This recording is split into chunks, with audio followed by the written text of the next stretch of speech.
واقعات رمضان 3 رمضان المبارک۔ خاتون جنت سیدہ فاطمۃ الزہرا رضی اللہ تعالیٰ عنہ کا وصال۔ نبی کریم صلی اللہ علیہ وسلم کی سب سے چھوٹی صاحبزادی سیدہ فاطمۃ الزہرا رضی اللہ تعالیٰ عنہ کی ولادت باسعادت کے حوالے سے مختلف اقوال ملتے ہیں۔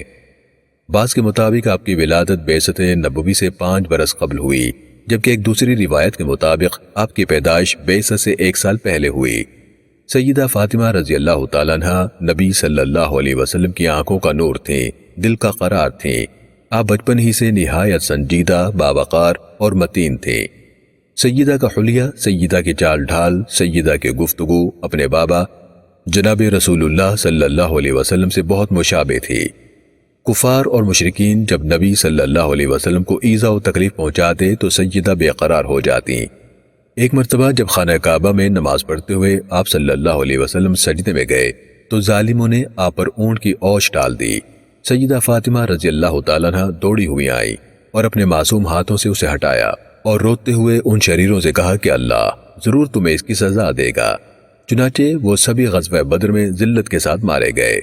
نبی صلی اللہ علیہ وسلم نے آپ کو جنت کی عورتوں کی سردار فرمایا۔ آپ کا نکاح باب العلم علی شیر خدا سے ہوا۔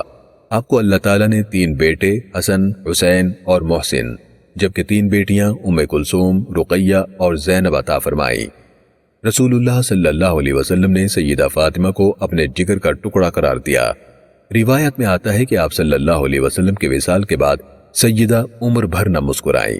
آپ اپنے بابا کی جدائی برداشت نہ کر سکیں اور فقط 6 ماہ بعد 3 رمضان المبارک سن 11 ہجری کو خدیجہ و محمد کی یہ پیاری بیٹی سیدۃ النساء العالمین، سیدۃ النساء اہل الجنہ، زہرا، بتول، طاہرہ، مطہرہ، راضیہ، مرضیہ، جگر گوشہ رسول سیدہ فاطمہ رضی اللہ تعالیٰ عنہ اللہ کو پیاری ہو گئیں۔